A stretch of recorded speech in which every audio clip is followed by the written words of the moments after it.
and then obviously on the home world, because they found that out quick. News of alien ships humming through the ether have reached Nest of Denabria, in many ways ending the first chapter in the book of the Monarch of Denabria's bid for a stellar empire. It ends in nothing.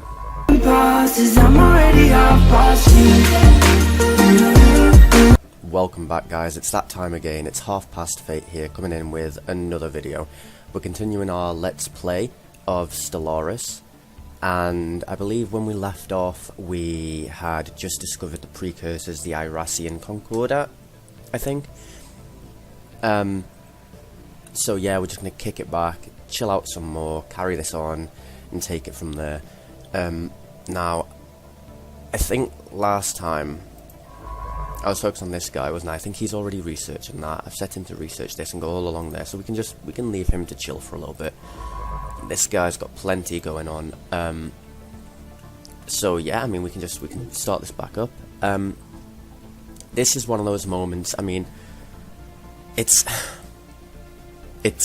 give and take with Stellaris. You know, it's all or nothing. You've either got too much going on, and there's events and anomalies and war declarations and insults, and there's just everything happening all at once, or there's nothing going on, and it's kind of like this, and it's like really just laid back, not too much going on, just sort of micromanaging everything. System survey concluded. And it's really hard for a developer to strike the balance between the two, you know, and keep it interesting and sort of manageable. But, you know,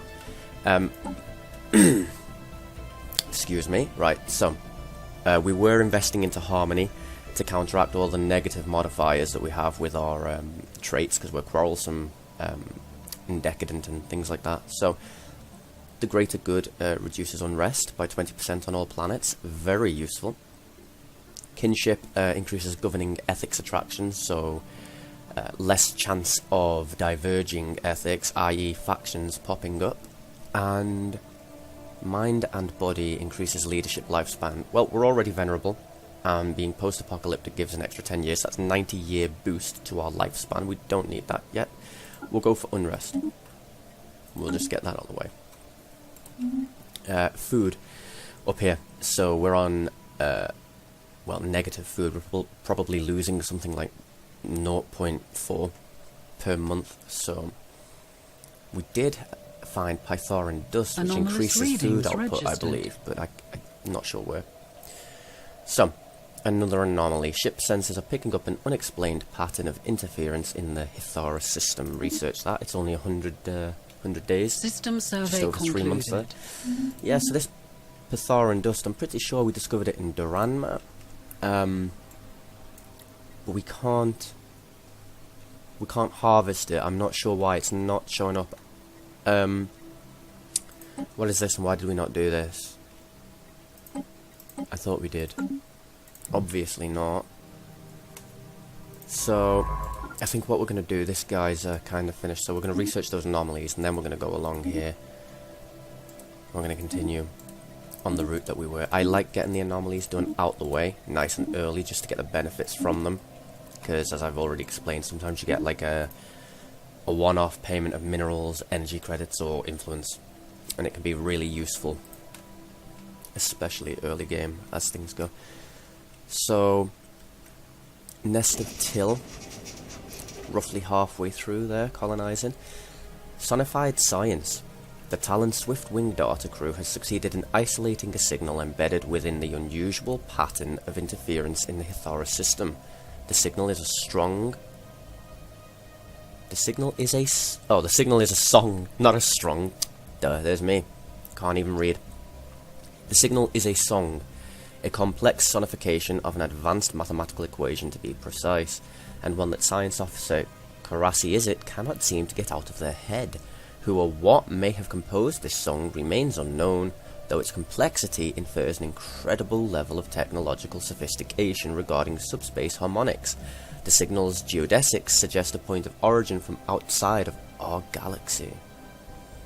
Well, that really is curious, isn't it? So we've got another one popping up now. But I don't want to get too... Wait a minute. No, that's the one, because I'd already set him for that. Who was that? Was that him? Hithara, that was him, yeah. And why have we still got this in Soyuz? Repair automated shipyard. I thought we'd already done that, see. Okay. That's interesting. We'll carry him along his path. I've not set him back to do that, so. Huh.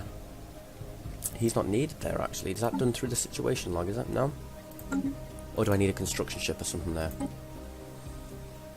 Have a construction ship in orbit. Well, we can go and do that then. Because the construction ship's not being used right now. Seeing as the colonization of Roost of Till is halfway through, I'm going to build some more corvettes. Because I'm concerned about space piracy and the like.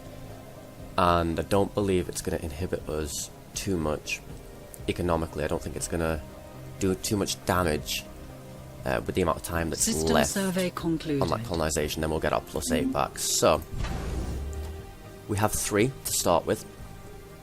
3 of 20. Let's build 1, 2, 3, 4, 5. Let's build 5 to take us to 8. And we've still got a decent deposit of minerals there. So we can build, you know, random bits and bobs if we so choose. This guy's taking his time on that. He's almost done though. See what we get from that. That's going to be exciting. As exciting as things get in Stellaris, it would seem.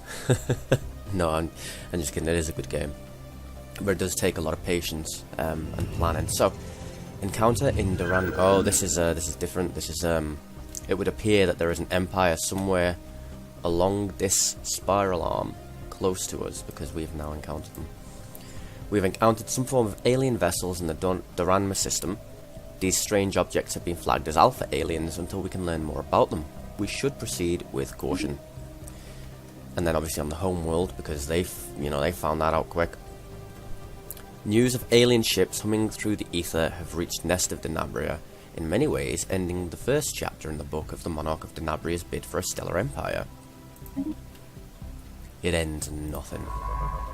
Good, they're still researching that. Sometimes they run off, they're set to evasive. Swirling shadows. Immense ragged planes of shadow drift across Duranma 3's face. They are cast not by clouds but by sheets of organic material drifting through the upper layers of the atmosphere, hinged, or rather jointed, to allow for a small degree of articulation. Science officer Dika Haras is as yet unwilling to say whether these things are flora or fauna, or what possible purpose, if any, the elaborate shadow casting might serve. So we get some society research added to that planet, which is actually quite a lot, +6 on the one planet. We might go and claim that. What's this? Oh, it's just like the space squids. Well, that's okay, they're usually non-aggressive. That's alright. So are these all linking up together, yeah? Yeah, we've got yeah, they're all sort of merging together into one large fleet, so that's okay. Let's assign a admiral. We've got the energy credits, that's all good. When I assign admirals, I tend to look at the age, because the younger they are, obviously the longer you're going to have them for, you know? It's like buying a car. You don't want to buy a car that's 20 years old and maybe falling apart and you won't be able to have it for that long. Do you know what I mean? Maybe not the best way to consider an admiral, but hey, when you've got a stellar empire, all he is an asset. So, he's got Trickster, which is emergency FTL damage risk, so he's less likely to get destroyed when he's retreating from battle. And he's also got combat disengagement chance increase, so ship upkeep -10% and unyielding. Unyielding could be useful, more so than Trickster, because I like them to fight to the end. But actually, do you know what? No, we will go for Trickster. We'll try and keep him alive as long as possible. We'll be nice. We are militarist, but we're also spiritualist. We don't want him just dying for nothing. Mind you, I probably should have taken Unyielding, because if I'm a religious zealot, that would make more sense, wouldn't it? Anyways, we screwed the pooch on that one. The Talon Wandering Blackbird has successfully restored power to the automated shipyard over Soyun 1. The facility immediately resumed its interrupted construction order, using what materials it had on hand to build an advanced frigate of unknown design. Unfortunately, the ancient facility broke down completely afterwards and has been deemed beyond repair. we have sent a crew to the new ship and pressed it into the service within our fleet. Lovely. So, engineering is now completed again. We can build robots. Not really too keen on. Corvette build speed increase and cost decrease, so that's always good. But we'll go for the whole point increase. Construction completed. And we're now bleeding energy credits, only one, but, you know, since we've got the new ship. But we did say that we'll probably be alright with that because things are good for now. The colony ship is almost done. So this is basically a destroyer. It's like a pirate ship. It's that kind of a model.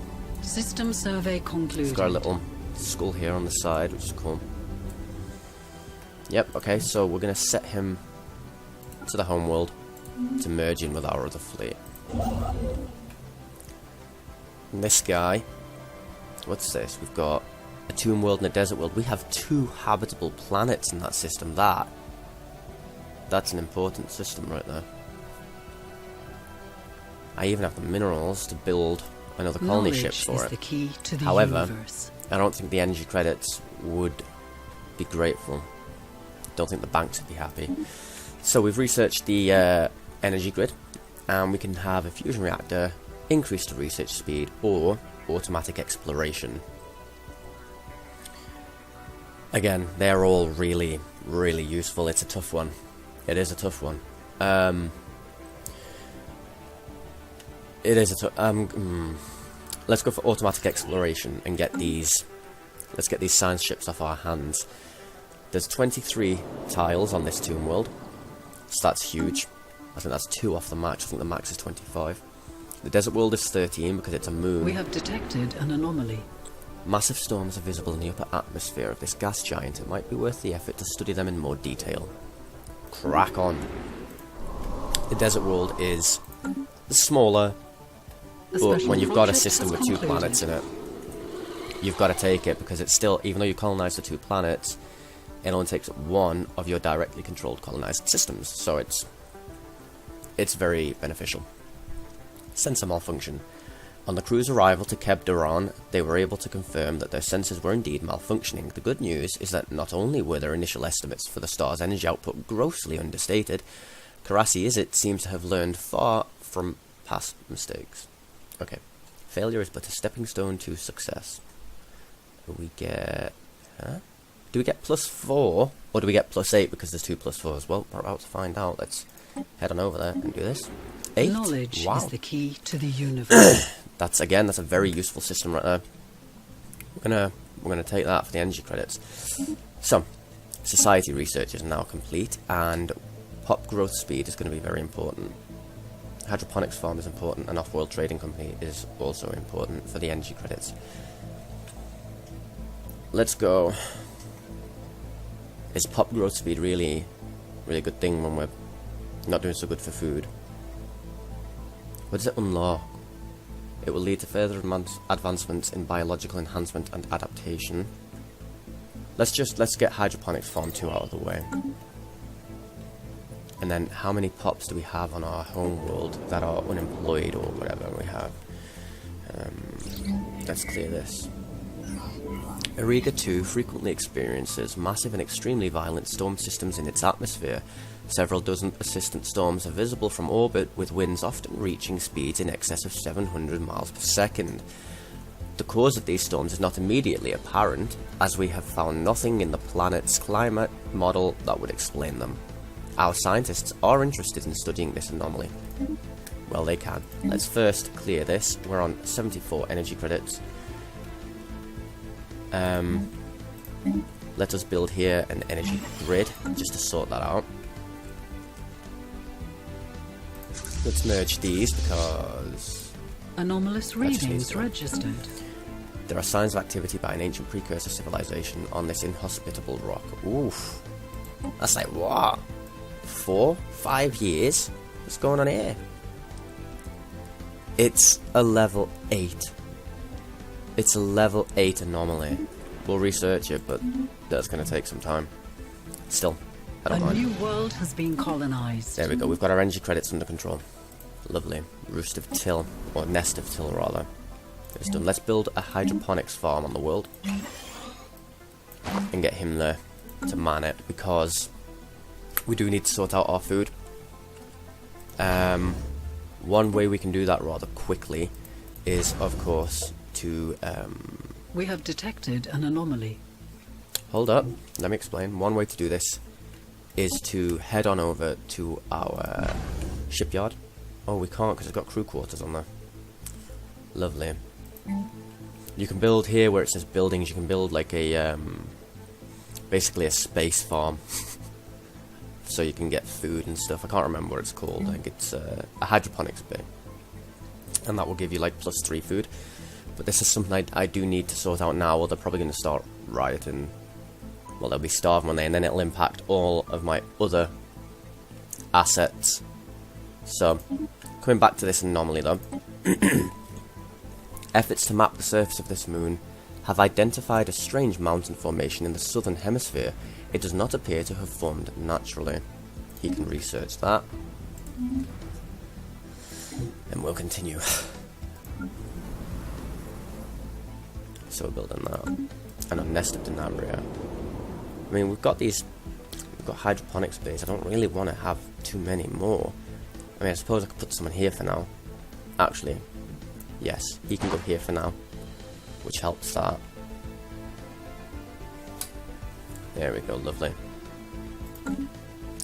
I know it's still sort of minus 0 point whatever, but it's obviously, it's slowed the decay until we can sort it out a little bit better. This Pytharan dust would really sort it out, but it's obviously, I'm not quite sure where it is. I could have sworn it was here, but it's not popped up on any of the systems, like, you know, visible from this display. So, I mean, I'm sure that I read that we could harvest it. Maybe I just read that wrong. I probably did then, considering, all things considered, rather, the facts. A gigantic skeleton. What was previously thought to be assorted mountains in the southern hemisphere of Kebderon have been identified as the massive skeletal remains of a single colossal alien life form. The bones have been dated as 3.4 billion years old, but our scientists have ruled out that Kebderon could have supported life on that scale at any point in the moon's history. Science Officer Karasi Izzet has prepared a special research project to delve further into this mystery. Well, he's got other things to do first, but he can come back and finish that off. He can do the loop-de-loop. So, just trying to balance all of our supplies out right now. And, I mean, we're doing alright. I don't need to worry too much about the space pirates, I don't think, at the moment. And we're nice and compact. We only have the 2 systems. So, it really is just a case of, it's just a waiting game right now. It really is that I just need to sort out the food, because for energy credits and minerals, thus far, we're pretty cushy, you know? We're doing okay. We do, however... Oh no, we thought that we may have encountered an alien life form up here, i.e. like another spacefaring empire. Turned out to be like space whales. So that's okay. We're still alone, free to expand, without the interference of Xenos. Lovely. So... I've got a lot I still need to explore around here, to be fair. But then, I mean, the game is... I mean, we're only, what, 10 years in so far? So, I mean, mid-game doesn't start until, usually, I think it's 2300, the mid-game. I think you get like 100 years, maybe. I made it 2325, but even then, you know, 10 years in, still very, very early days. And we are doing okay. I mean, we've got 3 habitable planets, 2 of which come in the same system. We're peachy on minerals and energy credits. Food, of course, not so much. I could always resettle someone to there. I could even move him off there onto there, to be honest. And I might do that. There you go. There you go. Food is actually sorted now, so happy days. When he sprouts in, we'll still be positive, but it'll be +0. So it's still something we need to keep an eye on, but for now, again, we're good. So maybe we should consider I don't know if colonizing another planet is actually a good idea, considering we have 19 food in stock. It's probably not the smartest idea, but this system is phenomenal. 16 minerals and 10 energy credits. That's quite an important system as well. We got quite lucky on that one. Our Admiral has gained a trait. While in command of Wildclaw Voidwings, Admiral Pipri Izzet has learned to carefully nurse her supplies to significantly reduce ship operating costs across the board. She is a gem. Get me her number, I will thank her personally.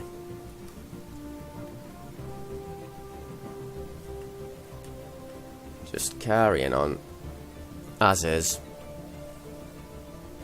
Shadow Nebula. Nebula block outside sensors from being able to see into their systems, which is actually really good if you have a home world within a nebula then, because no one will ever know what defenses you have, or even if your home world's in there, to be honest. But I don't think we're within the nebula. I think it's just sort of this small cluster here.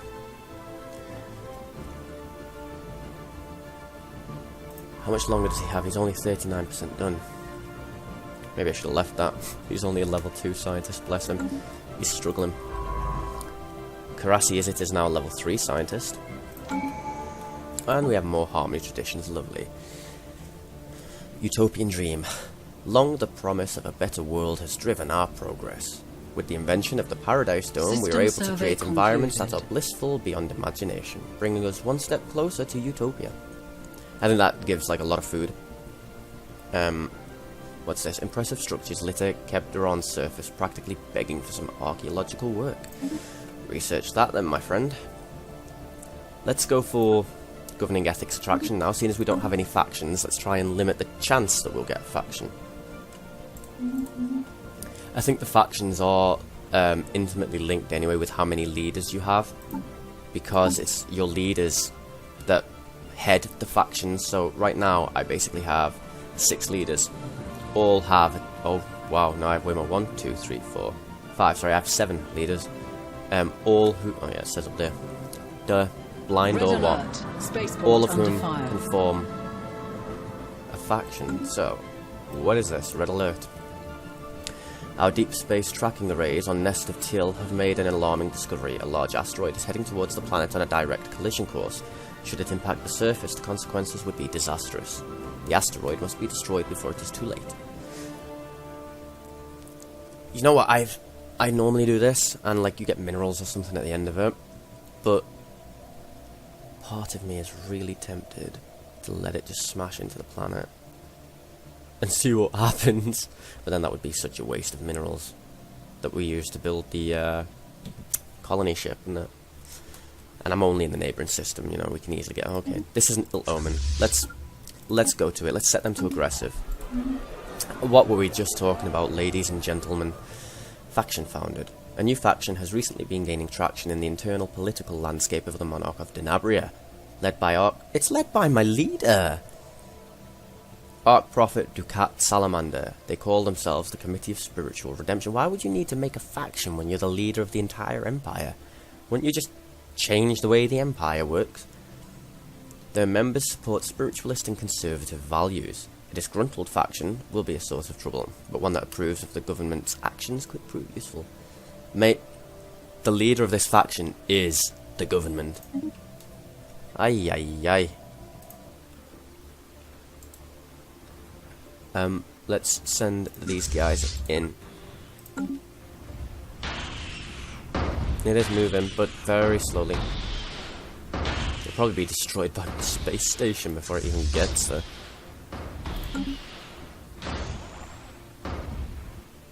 Nope, okay then. So let's just take a brief look at this faction then. Let's see what they want. Yeah, there we go. Oh, well, look at that. I'm already doing everything. Let's pause that for a minute. Pious polity, homogeneity, and harmonious empire. Well, we're doing all of those, so can I embrace them? No? Support is greater than 20%, yes. The Monarch of Denabria does not have fanatic spiritualist ethic. Huh. So I can't do it because we're fanatic spiritualists, but then everything that they want is what we're given. How unusual. We could promote it, which reduces... I mean, they're giving us +2 influence, right? Because they're so happy. If I promote that, I lose the 2 influence they're giving us, so it's like we're back where we started. It's not really a loss. So I'll promote that and try and get everybody to join this one faction. And we will now continue on.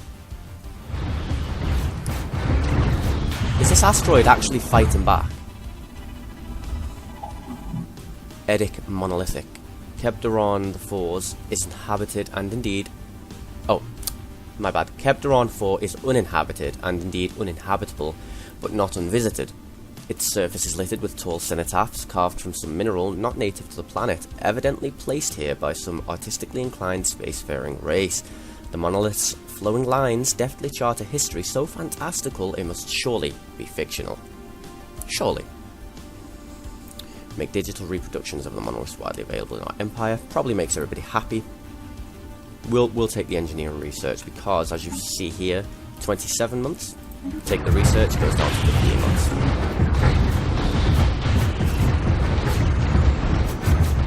Oh no, that green laser was actually our destroyer. Okay, I thought the green laser was the asteroid shooting back then, I was going to say. Lovely. Fantastic. The asteroid that was approaching Nest of Till on a collision course has been destroyed.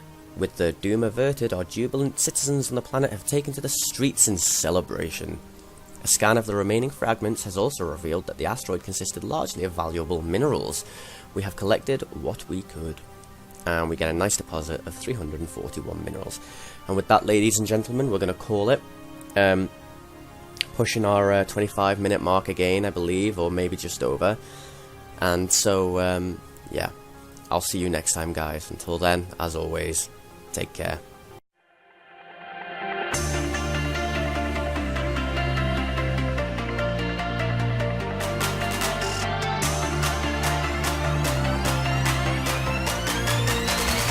I got the motherfucking world in my palm now. Don't tell